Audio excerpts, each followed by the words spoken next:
All right, guys, welcome back. Much awaited part 3 on this square body saga. I was waiting to get a couple things in order before I dropped this last video.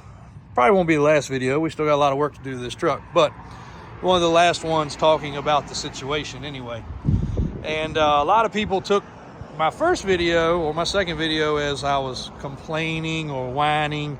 Wasn't that at all. We were trying to just represent what you can get when these guys see all these, so most guys complain when they see these auction prices anyway. Holy moly, that's not worth it, that's crazy. Well, when you pay the crazy money and you get this kind of product is when it's really disheartening. So my main reason for the video was, one, to save people from thinking they were going to steal a vehicle or get a great price at an auction. It's never, ever, ever going to happen. But two, the blatant misrepresentation of this vehicle was the biggest thing. Frame off restoration, fully restored, all the words that go along with that. Now, we've had a great jump on getting a lot of things done, and this week we'll get a lot more done. We've been extremely busy with our normal day-to-day business. But, stuff like these washer bottles and pieces and parts, the air breather, which we have donor parts trucks, we've got all that stuff on the shelf. So, it doesn't take us long. It just takes the time to get it done in the mix of the regular busy day. But, so here's the update. Both the auction company and the seller of this truck both saw the videos, believe it or not. Not hard to believe when they've been seen by hundreds of thousands of people. And the seller says he was very embarrassed. He had not looked at the truck that closely. You got to take a man for his word, so that's what I'm going to do. And, he said he just couldn't believe it. He didn't know these trucks that well. He didn't know to look for these things. So again, got to give him the benefit of the doubt.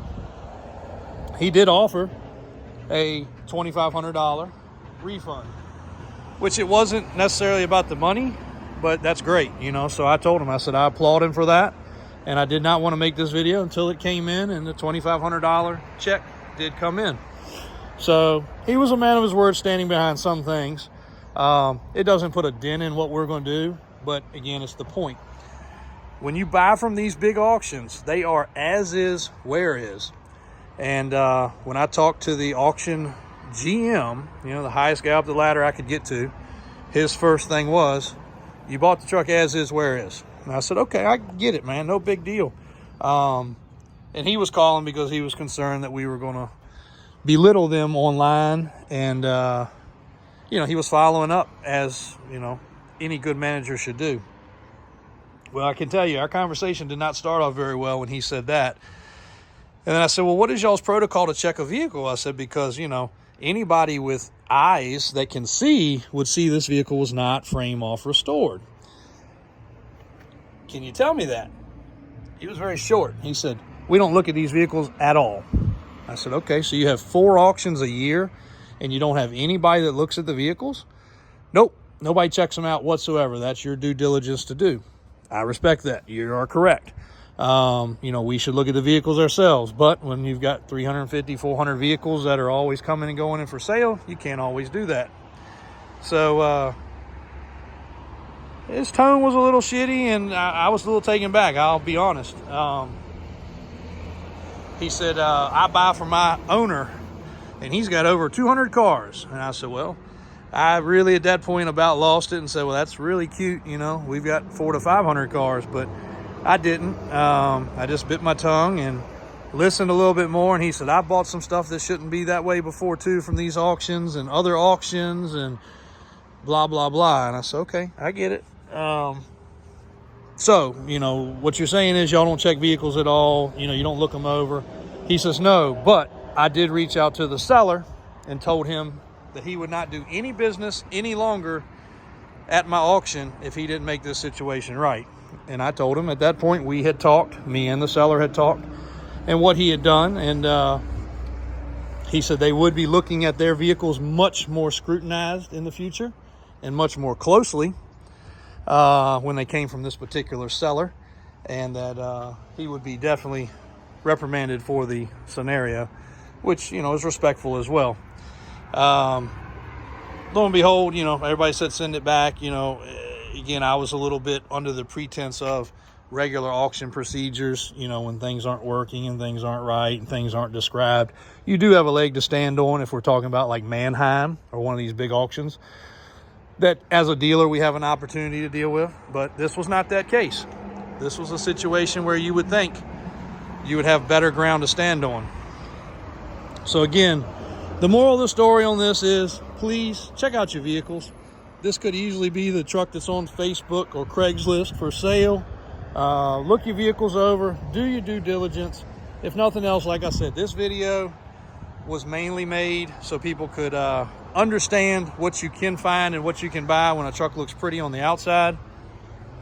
And two,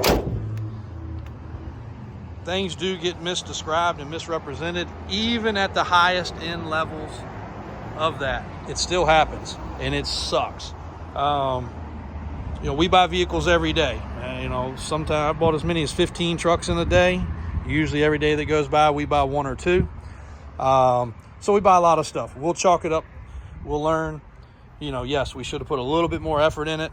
But that's just part of our business. But again, if somebody was to buy this as their dream truck, they would be really, really, really upset. And I told the guy that. I said, man, look, if I was not a dealer and I wasn't doing this every day and I had not had my fair share of wins and losses, I would be pissed. I would be furious. And he said, I understand. You know, he said, you have every right to be. But we weren't going to slander somebody. And we're not going to slander somebody. Everybody in this loop here has been okay. Like I said, the manager, this video would have been a little different if we had not ended up having about a 30-minute conversation after that, talking about car dealership things. He's been in the business a long time. He realized we'd been in the business almost 50 years, that we're no dummy. His tone at first, though, if I would have hung the phone up then, we would be blasting them. And honestly, probably blasting the seller as well, just because of the way we were talked to. But again, things calmed down, and it was an okay conversation. So, little lesson learned. If you're buying a truck like this, you definitely want to look at it closer. This truck's going to turn out to be a cool truck for somebody. And we're getting ready to roll with a whole lot more finishing touches this week. And stay tuned for more content on Square Bodies. We really hate to bring the negative at all, but sometimes, you know, that's what we have to do. So thank you guys. We appreciate the support, the comments. And again, you know, we weren't whining, we weren't crying. If anything, like I said, just pointing out the facts, and we wanted to actually have the facts before we spoke to everything. So DavisAutosales.com, Davis4x4.com.